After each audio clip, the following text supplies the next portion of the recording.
ਸਤਿ ਸ਼੍ਰੀ ਅਕਾਲ। ਤੁਸੀਂ ਵੇਖ ਰਹੇ ਹੋ ਪੰਜਾਬ ਮੇਲ USA TV। ਮੈਂ ਹਾਂ ਸੰਜੀਵ ਯਸ਼ ਖੰਨਾ। ਕੀ ਬੋਲਾਂ, ਕਿਉਂਕਿ ਸਭ ਕੁਝ ਤੁਸੀਂ ਜਾਣਦੇ ਹੋ। ਮੈਂ ਜਿੱਥੋਂ ਗੱਲ ਸ਼ੁਰੂ ਕਰਨੀ ਹੈ, 78 ਸਾਲ ਦੇ ਡੋਨਲਡ ਟਰੰਪ।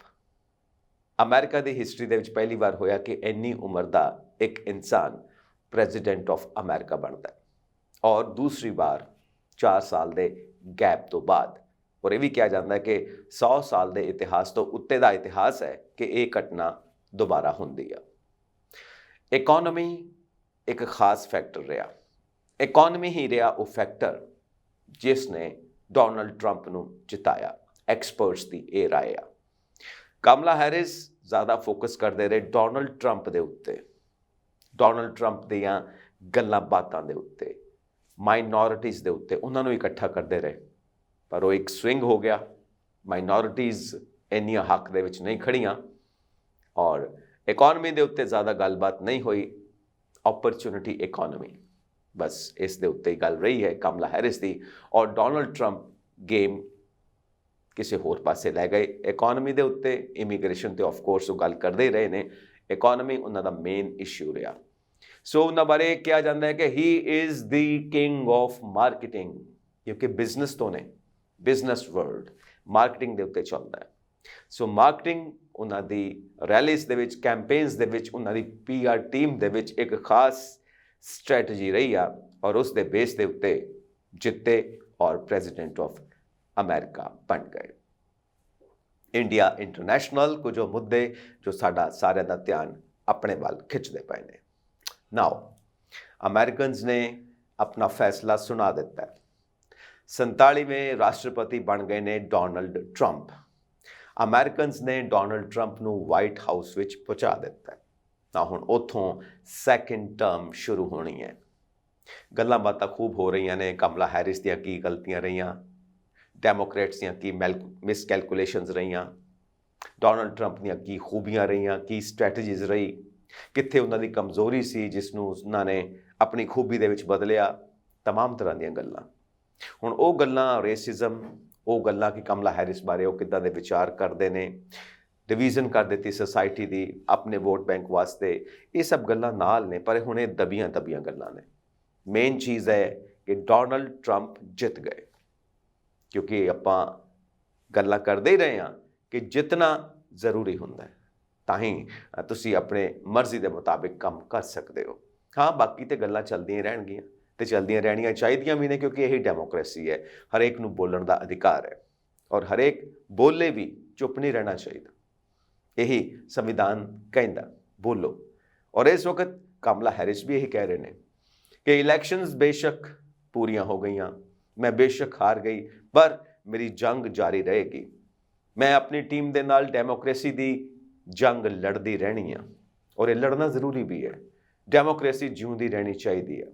ਕਮਲਾ ਹੈਰਿਸ ਦਾ ਇੱਕ ਇਹ ਵੀ ਪੁਆਇੰਟ ਰਿਹਾ ਹੈ ਕਿ ਡੋਨਲਡ ਟਰੰਪ ਡੈਮੋਕ੍ਰੇਸੀ ਦੇ ਅਧਿਕਾਰ ਵਿੱਚ ਨਹੀਂ ਹੈਗੇ। ਡੈਮੋਕ੍ਰੇਸੀ ਨੂੰ ਆਪਣੇ ਥੱਲੇ ਲਾ ਕੇ ਰੱਖਣਾ ਚਾਹੁੰਦੇ ਨੇ, ਆਪਣੀ ਮਰਜ਼ੀ ਕਰਨਾ ਚਾਹੁੰਦੇ ਨੇ। ਅਥਾਰਟੇਰੀਅਨ, ਇੱਕ ਡਿਕਟੇਟਰਸ਼ਿਪ, ਇਹ ਐਂਡੋਰਸ ਕੀਤਾ ਹੈ ਜੋ ਬਾਈਡਨ ਨੇ ਵੀ। ਔਰ JD ਵਾਂਸ ਜੋ ਵਾਈਸ ਪ੍ਰੈਜ਼ੀਡੈਂਟ ਬਣੇ ਨੇ, ਉਹਨਾਂ ਬਾਰੇ ਵੀ ਇੱਦਾਂ ਦੇ ਹੀ ਵਿਚਾਰ ਨੇ ਕਿ ਉਹ ਬਿਲਕੁਲ ਆਪਣੇ ਪ੍ਰੈਜ਼ੀਡੈਂਟ ਡੋਨਲਡ ਟਰੰਪ ਦੀ ਕਾਪੀ ਨੇ। ਪਹਿਲਾਂ ਕਿਤੇ ਉਹਨਾਂ ਦੇ ਵਿਰੋਧੀ ਸੀ, ਅੱਜ ਉਹਨਾਂ ਦੇ ਸਪੋਰਟਰ ਨੇ, ਅੱਜ ਉਹਨਾਂ ਦੇ ਵਾਈਸ ਪ੍ਰੈਜ਼ੀਡੈਂਟ ਨੇ। ਔਰ JD ਵਾਂਸ ਦਾ ਰੋਲ ਵੀ ਬੜਾ ਕਰੂਸ਼ੀਅਲ ਰਹਿਣਾ ਹੈ, ਕਿਉਂਕਿ ਐਕਸਪਰਟਸ ਮੰਨਦੇ ਨੇ ਕਿ ਇਹ ਰਿਪਬਲਿਕਨਸ ਔਰ ਪਾਰਟੀ ਔਰ ਇਹ ਸਾਰੇ ਸਟਰਕਚਰ ਨੂੰ ਰੀਹਾਊਲਿੰਗ ਕਰਨਗੇ, ਨਵਾਂ ਇੱਕ ਸਟਰਕਚਰ ਤਿਆਰ ਕਰਨਗੇ ਆਪਣੀ ਪਾਰਟੀ ਦਾ, ਜੋ ਉਹਨਾਂ ਨੂੰ ਸੂਟ ਕਰਦਾ, ਜੋ ਬਾਈਡਨ ਔਰ ਕਮਲਾ ਹੈਰਿਸ ਨੂੰ ਜੰਮ ਕੇ ਟੱਕਰ ਦਿੰਦਾ, ਮਤਲਬ ਡੈਮੋਕ੍ਰੇਟਸ ਨੂੰ। ਜੋ ਡੋਨਲਡ ਟਰੰਪ ਔਰ JD ਦੀ ਸਾਰੀ ਏਜੰਡੇ ਦੀ ਜੋ ਕਾਰਵਾਈ ਹੈ, ਉਹਨੂੰ ਜ਼ਿਆਦਾ ਸਟਰੋਂਗ ਕਰਦਾ। ਸੋ ਟਰੰਪ ਦੀ ਸੈਕਿੰਡ ਟਰਮ ਨੂੰ ਟਰੰਪ ਏਜੰਡਾ, ਇਹ ਵੀ ਕਹਿੰਦੇ ਨੇ ਐਕਸਪਰਟਸ। ਸੋ ਸਾਰਾ ਦਾਰੋਮਦਾਰ ਰਿਹਾ ਹੈ ਇਲੈਕਸ਼ਨਸ ਦਾ ਇਕੋਨਮੀ, ਕਿਉਂਕਿ ਲੋਕ ਬਹੁਤ ਜ਼ਿਆਦਾ ਪਰੇਸ਼ਾਨ ਸੀ ਮਹਿੰਗਾਈ ਤੋਂ। ਲੋਕ ਇਹ ਨਹੀਂ ਠੀਕ ਸਮਝਦੇ ਸੀ ਕਿ ਬਾਈਡਨ ਐਡਮਿਨਿਸਟ੍ਰੇਸ਼ਨ ਮਹਿੰਗਾਈ ਨੂੰ ਕਾਬੂ ਕਰਨ ਦੇ ਵਿੱਚ ਇੰਨੀ ਜ਼ਿਆਦਾ ਕਾਮਯਾਬ ਰਹੀ ਹੈ। ਇਸ ਕਰਕੇ ਕਿਤੇ ਨਾ ਕਿਤੇ ਮਨ ਦੇ ਵਿੱਚ ਇੱਕ ਖਟਾਈ ਸੀ। ਹੁਣ ਦੇਖਿਆ ਹੀ ਜਾਵੇ ਕਿ ਵਾਇਰਸ 19 ਤੋਂ ਬਾਅਦ ਪੂਰੀ ਵਰਲਡ ਇਕਨੋਮੀ ਹਿੱਲੀ ਪਈ ਹੈ ਔਰ ਨਾਲ ਅਮਰੀਕਾ ਦੀ ਇਕਨੋਮੀ ਸਪੋਰਟ ਕਰਦੀ ਆ, ਬਟ ਹਾਲਾਤ ਵੀ ਹੁੰਦੇ ਨੇ, ਫੈਕਟਰਸ ਵੀ ਹੁੰਦੇ ਨੇ, ਕਈ ਚੀਜ਼ਾਂ ਨੇ ਜੋ ਪੂਰੀ ਇਕਨੋਮੀ ਨੂੰ ਗਵਰਨ ਕਰਦੀਆਂ ਨੇ। ਇਕੱਲੇ ਜੋ ਬਾਈਡਨ ਕੋਈ ਕਮਾਲ ਤਾਂ ਨਹੀਂ ਕਰ ਸਕਦੇ ਕਿਉਂਕਿ ਪੂਰੀ ਦੁਨੀਆ ਦੀ ਇਕਨੋਮੀ ਨੂੰ ਦੇਖਣਾ ਹੈ। ਇਕੱਲਾ ਬੰਦਾ ਕੀ ਕਰੇਗਾ ਜਦੋਂ ਤੱਕ ਸਾਰਾ ਸਿਸਟਮ ਹੀ ਹਿੱਲਿਆ ਪਿਆ ਪੂਰੀ ਦੁਨੀਆ ਦਾ। ਇਨਵੈਸਟਰਸ ਪੈਸਾ ਲਾਉਣ ਨੂੰ ਤਿਆਰ ਨਹੀਂ, ਕਰੰਸੀਜ਼ ਦਾ ਹਾਲ ਤੁਹਾਡੇ ਸਾਹਮਣੇ ਹੈ, ਯੁੱਧ ਛਿੜੇ ਹੋਏ ਨੇ, ਕੌਨਫਲਿਕਟਸ ਚੱਲਦੀਆਂ ਪਈਆਂ ਨੇ, ਥਾਂ ਥਾਂ ਦੇ ਉੱਤੇ ਵੱਖ-ਵੱਖ ਦੇਸ਼ਾਂ ਦੇ ਅੰਦਰੂਨੀ ਮਾਮਲੇ ਉਹਨਾਂ ਨੂੰ ਪਰੇਸ਼ਾਨ ਕਰਦੇ ਪਏ ਨੇ। ਸੋ ਪੂਰੀ ਦੁਨੀਆ ਦੀ ਹੀ GDP ਹਿੱਲੀ ਪਈ ਹੈ। ਇਸ ਮਾਹੌਲ ਦੇ ਵਿੱਚ ਅਮਰੀਕਾ ਦੀ ਇਕਨੋਮੀ ਨੂੰ ਸੰਭਾਲ ਕੇ ਰੱਖਣਾ ਔਰ ਇੱਥੋਂ ਤੱਕ ਲੈ ਕੇ ਆਉਣਾ, ਇਹ ਵੀ ਇੱਕ ਬਹੁਤ ਵੱਡੀ ਗੱਲ ਹੈ ਔਰ ਜੋ ਬਾਈਡਨ ਦੀ ਅਸੀਂ ਐਪਰੀਸ਼ੀਏਸ਼ਨ ਕਰਦੇ ਹਾਂ ਇਸ ਪੁਆਇੰਟ ਦੇ ਉੱਤੇ। ਬਟ ਪਬਲਿਕ ਹੈ, ਪਬਲਿਕ ਕਿਤੇ ਸੈਟਿਸਫਾਈ ਹੋਵੇ। ਪਬਲਿਕ ਨੇ ਹਮੇਸ਼ਾ ਡਿਮਾਂਡ ਕਰਨੀ ਹੈ। ਤੁਹਾਨੂੰ ਚੁਣਿਆ ਕਾਹਦੇ ਵਾਸਤੇ, ਤੁਹਾਨੂੰ ਬਿਠਾਇਆ ਕਾਹਦੇ ਵਾਸਤੇ, ਤੁਸੀਂ ਕਾਹਦੇ ਵਾਸਤੇ ਹੈਗੇ ਹੋ ਜੇ ਤੁਸੀਂ ਸਾਡੀਆਂ ਸਮੱਸਿਆਵਾਂ ਨਹੀਂ ਹੱਲ ਕਰ ਸਕਦੇ।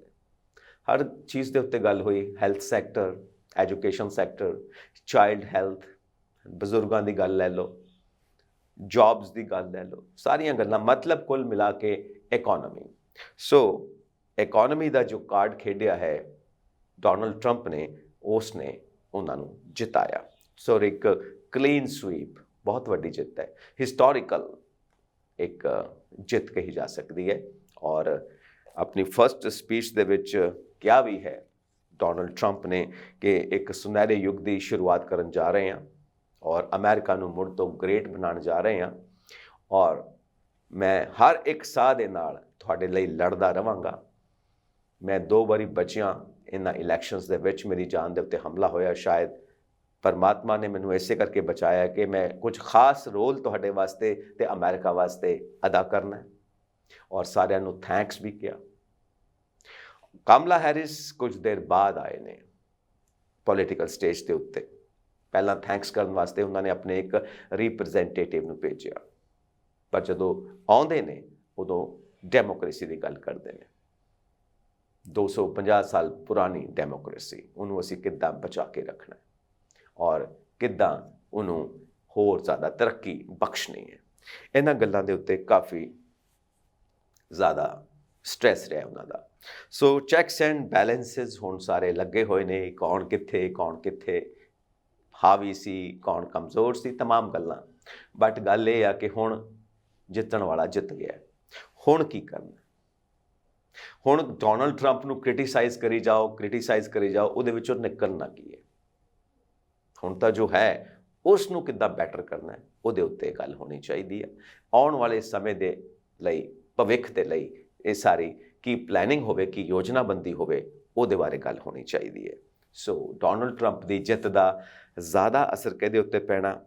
ਇਮੀਗ੍ਰੇਸ਼ਨ ਦੇ ਉੱਤੇ ਪੈਣਾ, ਕਿਉਂਕਿ ਉਹ ਬਾਰਡਰ ਦੀ ਸਿਕਿਉਰਿਟੀ ਨੂੰ ਲੈ ਕੇ, ਇਲੀਗਲ ਇਮੀਗ੍ਰੇਸ਼ਨ ਨੂੰ ਲੈ ਕੇ ਹਮੇਸ਼ਾ ਤੋਂ ਹੀ ਜਾਗਰੂਕ ਰਹੇ ਨੇ ਔਰ ਲੋਕਾਂ ਨੂੰ ਜਾਗਰੂਕ ਕਰਦੇ ਰਹੇ ਨੇ ਆਪਣੇ ਤਰੀਕੇ ਨਾਲ, ਆਪਣਾ ਤਰੀਕਾ ਉਹਨਾਂ ਦਾ। ਸੋ ਇਹ ਉਹਨਾਂ ਦੀ ਇਮੀਗ੍ਰੇਸ਼ਨ ਪਾਲਿਸੀ ਕੀ ਰਹੇਗੀ ਔਰ ਜੋ ਇਸ ਮੈਟਰ ਦੇ ਉੱਤੇ ਪੈਂਡਿੰਗ ਬਿਲਸ ਨੇ ਉਹਨਾਂ ਦਾ ਕੀ ਬਣੇਗਾ, ਜਿਹੜੇ ਪੈਂਡਿੰਗ ਕੇਸ ਨੇ ਉਹਨਾਂ ਦਾ ਕੀ ਬਣੇਗਾ, ਇਹ ਇੱਕ ਖਾਸ ਤਵੱਜੋ ਦੇਣ ਵਾਲੀ ਗੱਲ ਹੈ।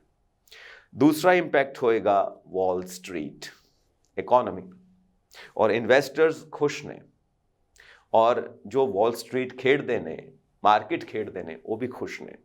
ਉਹ ਕਹਿ ਰਹੇ ਨੇ ਕਿ ਡੋਨਲਡ ਟਰੰਪ ਦੇ ਆਉਣ ਨਾਲ ਇੱਕ ਰੈਵੋਲੂਸ਼ਨਰੀ ਸਟੈਪ ਹੋਏਗਾ, ਮਾਰਕੀਟ ਕ੍ਰਾਂਤੀਕਾਰੀ ਤਰੀਕੇ ਦੇ ਨਾਲ ਅੱਗੇ ਵਧੇਗੀ, ਕਿਉਂਕਿ ਆਪਣੀ ਸੈਕਿੰਡ ਟਰਮ ਦੇ ਵਿੱਚ ਇਹ ਕੁਝ ਇੱਦਾਂ ਦੀਆਂ ਪਾਲਿਸੀਜ਼ ਲੈ ਕੇ ਆਉਣਗੀਆਂ ਜੋ ਵਾਕਈ ਹੀ ਮਾਰਕੀਟ ਵਾਸਤੇ ਵਧੀਆ ਹੋਣਗੀਆਂ ਔਰ ਅਮਰੀਕਾ ਦੀ ਇਕਨੋਮੀ ਵਾਸਤੇ ਵੀ। ਇਹ ਇਨਵੈਸਟਰਸ ਦਾ ਮੰਨਣਾ ਹੈ। They are pretty hopeful.